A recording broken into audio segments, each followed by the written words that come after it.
So இப்போ நெறைய பேர் வந்து பார்த்தீங்கன்னா, நீங்க சொன்னீங்கல்ல யூடியூப் பார்த்து பண்றாங்க, செல்ஃபா பண்றாங்க அப்படின்ட்டு. ஸோ இதில நெறைய விஷயங்கள் வந்து யூடியூப்லயா இருக்கட்டும், இல்ல ஏதாவது ஆன்லைன் இந்த ரீல்ஸு அதெல்லாம் வந்து பார்த்தீங்கன்னா, ஃபுல்லா சொல்ல மாட்டாங்க டீட்டெயிலா.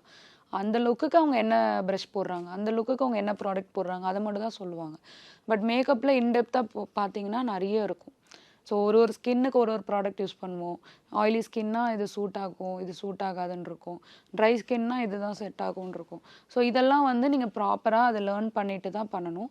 ஸோ நெறைய பிரைட்ஸ் இப்பலாம் என்ன பண்ணிக்கிறாங்கன்னா, செல்ஃப் மேக்கப் பண்ணிக்கிறாங்க. அவங்களோட ஈவென்ட்ஸ்க்கே நெறைய பேர் அப்படி பண்றாங்க. ஸோ அந்த மாரி பண்ணும்பொழுது அந்த அவங்களுக்கு அத ப்ராப்பரா பண்ண தெரியாம அது ஃப்ளாப் ஆகுறதும் இருக்கு. ஸோ கொஞ்ச நேரத்தில வந்து கிரே ஆகுறது, கொஞ்ச நேரத்தில வந்து ரிமூவ் ஆகுறது இந்த மாரிலாம் ஆகும். ஸோ ரொம்ப ஒரு ப்ரொஃபஷனல் மேக்கப் ஆர்டிஸ்ட் ஹையர் பண்ணி பண்ணும்போது, அவங்களுக்கு அந்த வெட்டிங் வந்து நல்லா ஒரு அந்த லுக் வந்து அவங்களுக்கு மெமரபிளா இருக்கும்.